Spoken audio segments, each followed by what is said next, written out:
Bonjour.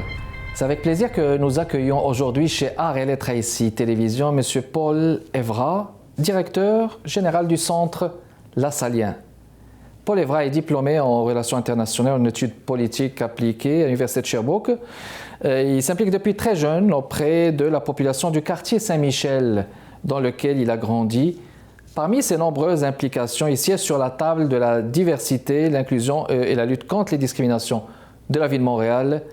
Il a contribué à changer le visage de l'arrondissement, à apporter son aide aux citoyens aujourd'hui.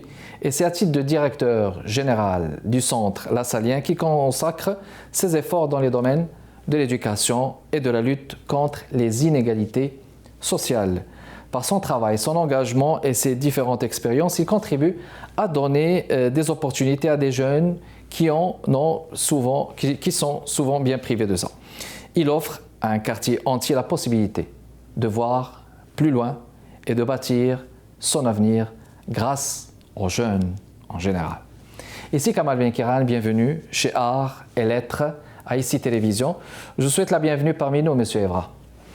Merci, M. Benkiran. Merci de me recevoir aujourd'hui.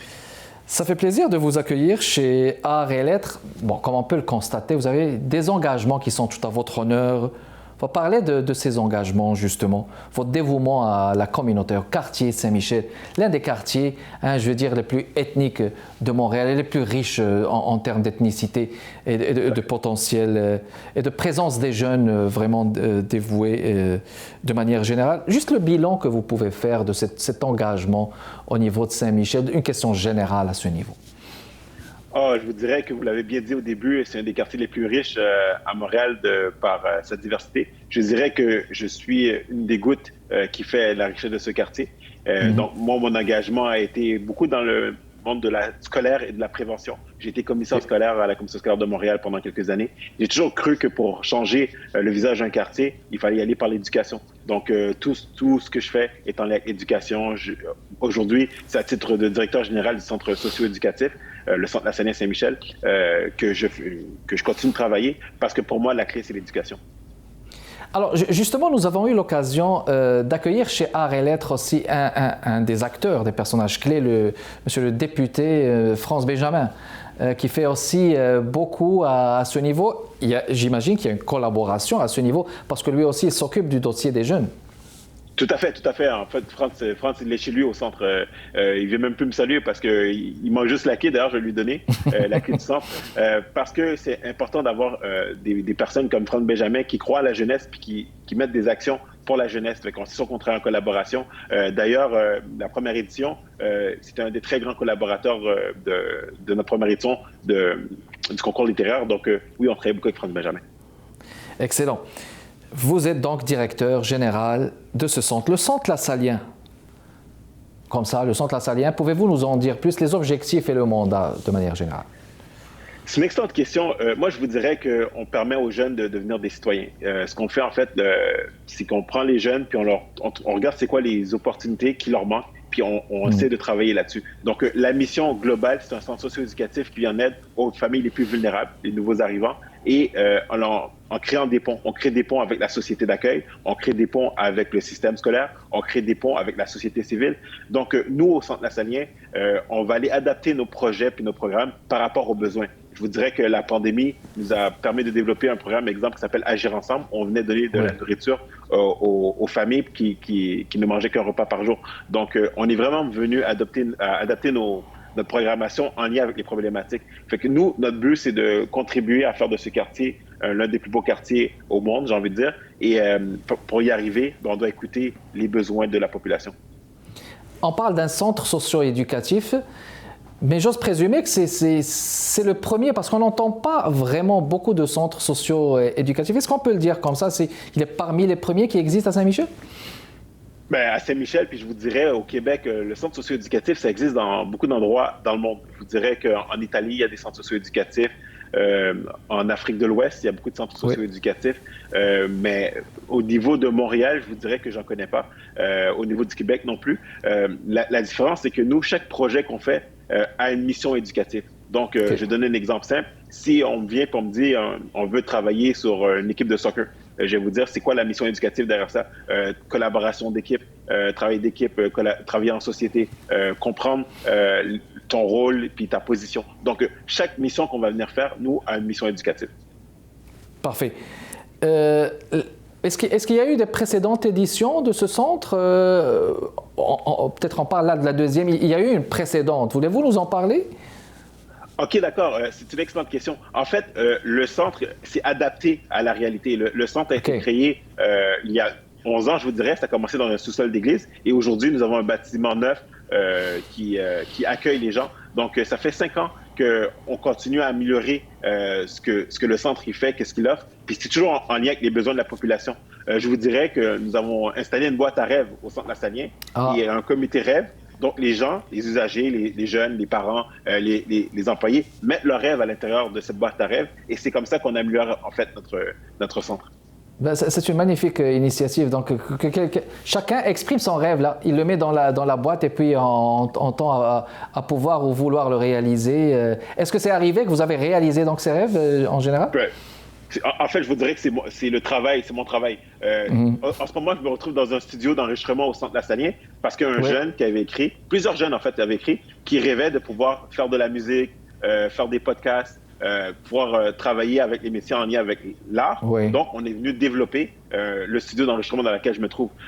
On a développé une nouvelle cuisine aussi en lien avec le rêve des jeunes de pouvoir apprendre à cuisiner. Ah, ça, donc, je vous dirais que je dis souvent que j'ai pas de bonnes idées, je sais juste lire. Donc, je lis les rêves des jeunes et on regarde ce qu'on peut mettre en place pour pouvoir les réaliser. Et quoi de plus beau, justement, que de pouvoir aider les jeunes à réaliser ces rêves? Puis il y a une affluence, je veux dire. Il y a des jeunes là qui s'en viennent. Tout à fait, tout à fait. Nous, on reçoit les jeunes entre 4 ans et 34 ans. Je dis 34 ans parce que je constate que je suis plus jeune. Là. C'est ça. Exactement. Donc, oui, il y a vraiment une affluence par rapport à ça. Excellent. Parfait. On va faire une pause publicitaire, mesdames et messieurs, et on vous revient dans les prochaines minutes. Nous avons le plaisir d'accueillir aujourd'hui le directeur général du centre Lassalien. Ça, c'est un centre socio-éducatif. Ils font de bonnes choses parce que les jeunes, il faut être là souvent avec eux. Il faut les épauler, il faut les soutenir, mais surtout, il faut les aider à réaliser leurs rêves. Monsieur Paul Evra, pour ce jeudi, on vous revient tout de suite. De retour avec vous, mesdames et messieurs, chez Arts et Lettres, à ICI Télévision. Paul Evra, directeur du centre Lassalien, qui est avec nous. Bienvenue, monsieur Evra. Bon, vous avez lancé le 18 février dernier la deuxième édition des prix littéraires, Première Plume. Bon, ça, on parle d'un concours d'écriture ouvert aux jeunes pour promouvoir la littérature et l'expression écrite des idées. C'est très beau, justement, une telle description. Qu'est-ce qui a motivé justement le centre Lassalien à opter justement pour un concours d'écriture? Parce que, bon, ça, il faut admettre, on entend moins parler peut-être d'écriture, de littérature, mais à opter pour, parmi les rares fois, à un concours d'écriture, qu'est-ce qui vous a motivé justement à le faire? Je vous dirais que j'ai toujours cru à l'importance des mots. Moi, j'ai étudié en arts et lettres au cégep, puis je considère que c'est super important. Un jeune qui s'exprime, c'est un jeune qui peut rêver. On est toujours prisonnier des mots que l'on connaît. Donc, je ne peux pas exprimer un rêve si je ne suis pas capable de l'exprimer, en fait. Je ne suis pas capable de réaliser un rêve, je ne suis pas capable de l'exprimer. Donc, pendant la pandémie, dans cette idée que les gens étaient enfermés à la maison, puis ça commençait à devenir le ça va bien aller, commençait à pâlir un peu, on s'est dit comment on pourrait aller rejoindre les jeunes pour leur dire « Hey, écrivez-nous une histoire, écrivez votre rêve, en fait. » Donc, c'est comme ça qu'est née cette idée. Et le fait de le faire par l'écriture, et durant la pandémie, nous a permis d'ouvrir ça à plus que Saint-Michel. Donc, on est allé couvrir Montréal au complet, je vous dirais. On a reçu des textes incroyables. Donc, la deuxième édition venait de soi. Il fallait continuer à permettre aux jeunes de rêver, d'écrire ce qu'ils ont envie de faire, en fait. Et quels ont été les grands traits justement de ce concours? Comment vous allez fonctionner? Juste de manière virtuelle, puis vous êtes adressé à tellement de jeunes. Combien de jeunes à peu près? Voulez-vous nous en parler plus? Tout à fait. En fait, la façon qu'on a fonctionné, c'est qu'on a communiqué directement avec chacune des écoles de la commission scolaire de Montréal pour commencer. Et ensuite, on a élargi un peu plus. Si les directions ont reçu des courriels ou des enseignants. Puis comment on a fonctionné vraiment de façon virtuelle. je vous dirais qu'on a reçu à peu près 200 textes, environ, peut-être un peu moins de 200 textes la première édition. Et dans plusieurs catégories, parce qu'il y a plusieurs catégories, c'est sûr qu'on ne va pas demander à un enfant de 8 ans et un enfant de 16 ans d'écrire le même type de texte. Donc, il y avait plusieurs catégories. Et je vous dirais que c'est venu nous influencer pour la deuxième édition à faire plus de catégories aussi, parce qu'on a reçu des demandes de certaines écoles d'exemple spécialisées qui nous disaient que nous, on voudrait aussi participer. Fait qu'on est allé vraiment élargir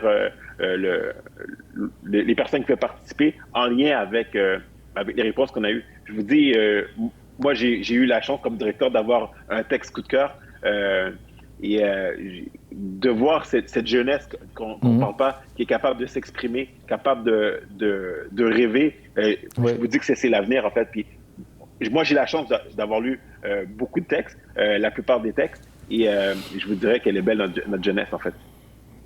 Elle est intéressante, justement, cette fusion entre le Centre LaSallienne et certaines écoles. Je sais que, par exemple, à Saint-Michel, il y a l'école Sainte-Lucie.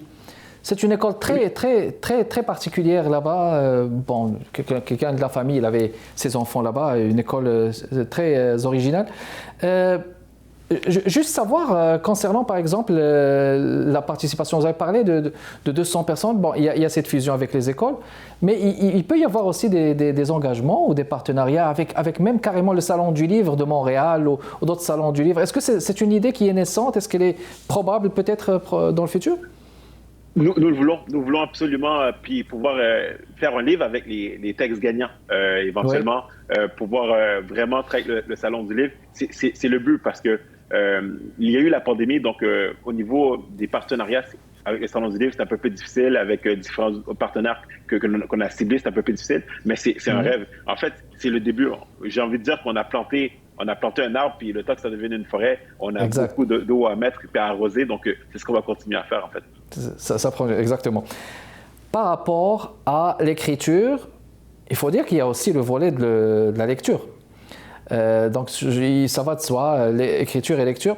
Comment le Centre LaSallienne s'investit justement au niveau de ce volet, celui de la lecture, de manière générale? Je vous dirais que déjà, nous, on a des programmes en lien avec l'éducation. Un des premiers rêves qu'on a réalisé au Centre LaSallienne, qui était dans la boîte de rêves, c'était marqué « On voudrait qu'on libère les livres ». Un jeune avait marqué « Libérer les livres ». Je ne comprenais pas qu'est-ce que ça voulait dire de libérer les livres. Donc, on est allé regarder auprès des jeunes. Qu'est-ce que voulait dire la personne qui a écrit « Libérer les livres ». C'est qu'il disait qu'il faudrait qu'on ait des livres un peu partout dans le centre, que si je suis intéressé à lire, que je puisse le prendre, puis m'installer et le lire. Donc, on est venu changer. Si vous venez au centre, il y a certains endroits où il y a des livres qui traînent, mais ils traînent de façon par exprès, ce qui fait que les jeunes, ils peuvent travailler avec les différents livres. Et on a travaillé avec la bibliothèque de Saint-Michel aussi, qui nous amène des livres à chaque fois pour que les jeunes puissent les consulter directement sur place, partir avec et revenir. Donc, on a trouvé plein de méthodes pour vraiment développer tout ce qui est en lien avec la lecture. Puis je voudrais que la lecture, aujourd'hui, c'est pas juste les livres. On a un journal à l'interne qui est fait par des jeunes qui par la suite, il y a des jeunes qui vont le lire. On essaie de trouver des moyens aussi qui sont en lien avec la technologie et qu'est-ce qu'ils font nos jeunes aujourd'hui. Exactement. Libérer les livres, c'est ouvrir les livres aussi, hein, carrément. Ne les laissez pas fermer. Il faudrait, n'est-ce pas, les consulter. Puis il y a le rôle de la diversité. En quoi la diversité joue-t-elle justement un rôle dans les objectifs tracés par le Centre LaSallienne? Mais vous le dites, nous, on est dans le quartier Saint-Michel, puis cette richesse qu'on a, c'est qu'on parle plus de 100 langues dans le quartier Saint-Michel. Donc, je vous dirais que la diversité fait partie intégrante des murs, puis de ce qu'on est quand on rentre au Centre LaSallienne. Et j'arrête pas de dire que c'est l'ONU, en fait. C'est l'ONU, puis on peut voyager en parlant avec les gens, parce que les gens viennent avec leur parcours de vie, leur trajectoire personnelle, leur trajectoire culturelle, et on échange à travers ça. Je vous dirais que ça joue un rôle essentiel, puis je vous dirais que c'est le rôle principal. Parce que pour devenir citoyen, puis ce qu'on veut faire avec les jeunes, qui pourraient devenir citoyens, bien, il faut accepter l'autre et le comprendre. Puis en fréquentant le Centre LaSallienne, en fréquentant des gens issus de partout avec leur trajectoire de vie, bien, vous comprenez, puis vous devenez des citoyens accomplis, j'ai envie de dire. Exactement, mais vous le dites, pour devenir citoyen, il faut échanger, parler avec l'autre et l'accepter. Et donc ça, c'est justement le volet de l'altérité. L'acceptation, c'est ça le défi. Excellent. Exactement. Encore une pause et on retourne dans les prochaines minutes, mesdames et messieurs, pour continuer notre conversation avec notre invité de ce jeudi chez Art et Lettres à ICI Télévision, M. Paul Evra, directeur du Centre Lassalien. Tout de suite.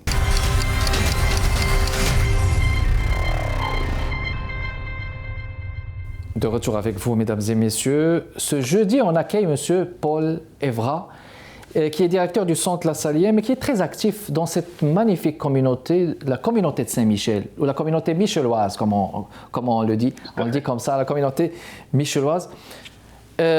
On est dans des circonstances de pandémie. Peut-être qu'on est à la fin, hein. On touche à la fin, je l'espère. Disons-le qu'on est au bout du tunnel.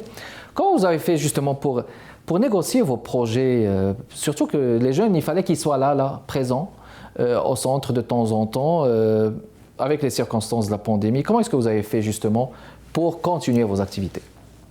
C'est une excellente question. Je vous dirais qu'on a été capable d'adapter nos activités à la réalité de la pandémie.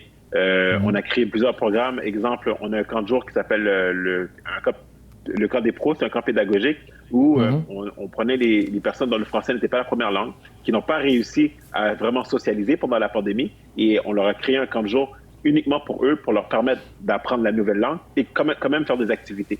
Donc, on est venu cibler, parce qu'il y a beaucoup de nouveaux arrivants qui sont arrivés un peu avant la pandémie ou pendant la pandémie, mais qui n'ont jamais pu socialiser. Donc, on a créé un camp spécial par rapport à ça. On a créé Agir ensemble, où on est allé distribuer de la nourriture à des familles qui ont plus de difficultés. On a créé un programme qui s'appelle Espace Techno, où avec la technologie, on apprend aux jeunes à travailler et à apprendre la culture.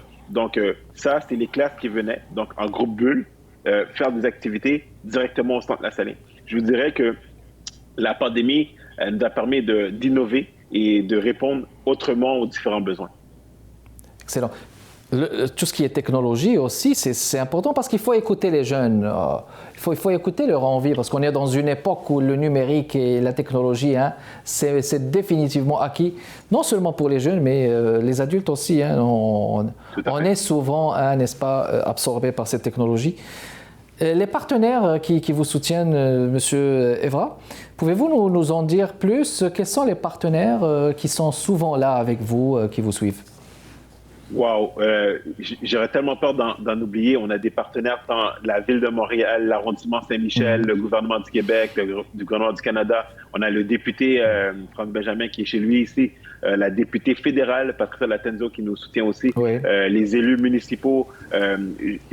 En fait, j'aurais peur d'en oublier. On a tellement de personnes qui nous soutiennent par rapport à notre programme. On travaille directement avec les écoles issues du quartier Saint-Michel. Je vous dirais qu'on a vraiment beaucoup de partenaires, puis on est vraiment choyés. Parce que pour faire une différence dans l'éducation des jeunes, il faut tout un village. Puis je vous dirais que les partenaires font partie de ces villages-là. Puis on a un soutien, en fait. Donc, je suis désolé si j'en oublie, mais j'ai beaucoup de partenaires. On les apprécie énormément et ils se renouvellent à chaque fois. Fait que je ne voudrais pas en oublier, en fait. Vous fonctionnez au niveau de la capacité de pouvoir aider les jeunes à réaliser leurs rêves et je pense que c'est une mission très, très noble, justement. Alors, qu'est-ce qui a été fait au niveau du Centre Lassalien de brillant et qu'est-ce qui reste encore à faire? Oh, c'est une excellente question. Je vous dirais que la chose la plus brillante qu'on fait, c'est qu'on les écoute. Moi, je vous dirais que juste le fait de prendre le temps d'écouter les jeunes, c'est déjà la plus belle chose qu'on peut faire pour eux parce que à partir du moment qu'ils se sentent écoutés, ils nous amènent tellement loin que vous ne pouvez même pas imaginer. Moi, à chaque fois qu'on doit faire une intervention avec un jeune, je dis tout le temps, il faut s'asseoir avec le jeune, puis l'écouter et avec lui, dessiner sa carte de rêve. Parce que dans les faits, notre plan d'intervention, c'est la carte de rêve du jeune, en fait. Pourquoi on a fait une intervention auprès du jeune? C'est parce que ce jeune a des ambitions, il a des rêves, donc on travaille là-dessus. Je vous dirais que la chose la plus brillante, c'est qu'on les écoute, peu importe où ce qu'ils sont. On a développé, grâce aux médias sociaux, on va les accueillir dans les parcs, on a des programmes dans les parcs, dans les écoles, dans leurs familles. Fait que je vous dirais que vraiment l'accueil, on accueille le jeune, on l'écoute, peu importe où il se trouve, parce que pour nous, c'est important qu'il se sente bien et écouté pour qu'il puisse ensuite accomplir des grandes choses. Et à la deuxième partie de la question, qu'est-ce qu'il reste à faire? Oui, je vous en prie. Je vous dirais que c'est de continuer à les écouter et trouver des moyens de les aider à réaliser plus de rêves. Mais je parle beaucoup de rêves, mais plus loin de ça, c'est l'éducation. Il y a beaucoup de difficultés. La pandémie est venue ralentir tous les apprentissages que les acquis. Oui. Tout à fait. Donc maintenant, qu'est-ce qu'il reste à faire? C'est de venir rattraper, faire de l'éducation puis de la prévention une priorité, en fait. Puis c'est ce qu'on va commencer à faire, c'est ce qu'on a commencé à faire déjà, puis on le voit avec la montée de la violence. C'est sûr que la prévention va devenir une des choses les plus importantes qu'on va faire. Donc, pour moi, c'est vraiment ce qui reste à faire, c'est ça.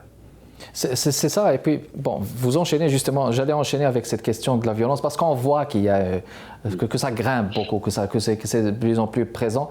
Et à quel point ça va être justement inséré dans vos projets d'avenir? Quels sont vos projets d'avenir justement à ce niveau? Nos projets d'avenir, ça va vraiment être en lien avec la prévention aussi. Puis la prévention passe par l'éducation. Donc, on ne s'éloigne pas trop de la mission, j'ai envie de vous dire. Et quand on va commencer à faire de la prévention, on va faire de la prévention en écoutant les jeunes. Donc, on ne va pas arriver avec des programmes tout faits qui ont déjà marché dans le passé. On va s'asseoir avec eux puis dire, OK, qu'est-ce qu'aujourd'hui vous avez besoin et comment nous, on peut vous accompagner? Je dis souvent, moi, comme directeur général, je n'ai pas la chance de travailler directement avec les jeunes. Donc, je suis en soutien à mon équipe. Et mon équipe est en soutien aux rêves des jeunes. Et quand on va faire de la prévention, il va falloir encore une fois s'asseoir, les écouter et ensuite créer les ponts pour les permettre d'avoir le bon chemin, en fait, traverser la bonne rivière. Mais elle est fascinante justement cette idée de réciprocité parce que bon, on a des jeunes, mais il faut les écouter là. Il faut prendre leur point de vue aussi pour pouvoir concevoir, comme vous dites, des programmes ensemble. Il reste 40 secondes à peu près, Monsieur Evra. Le message que vous voulez adresser aujourd'hui aux jeunes, je vous en prie. Le message que je voudrais adresser aux jeunes, ma mère va écouter, fait que je vais le dire comme ça. Écoutez vos parents. Ils sont passés par là avant vous. Ils savent, ils veulent le meilleur pour vous. Les adultes, on veut le meilleur pour vous. Donc, écoutez-nous, puis on doit vous écouter aussi. Donc, le message s'adresse autant aux jeunes qu'aux adultes. Écoutons-nous et c'est comme ça qu'on va pouvoir avancer et faire des grandes choses et réaliser chacun de vos rêves, en fait. Parfait. Bon, un message intergénérationnel donc, qui s'adresse aussi à toutes les générations. Merci beaucoup d'avoir accepté notre invitation, Monsieur Paul Evra, qui était notre invité aujourd'hui, directeur du centre La Salien. Merci beaucoup de votre continué d'intérêt, mesdames et messieurs. Rendez-vous jeudi prochain chez Art et Lettres ici Télévision. Kamal Benkiran avec vous. Au revoir.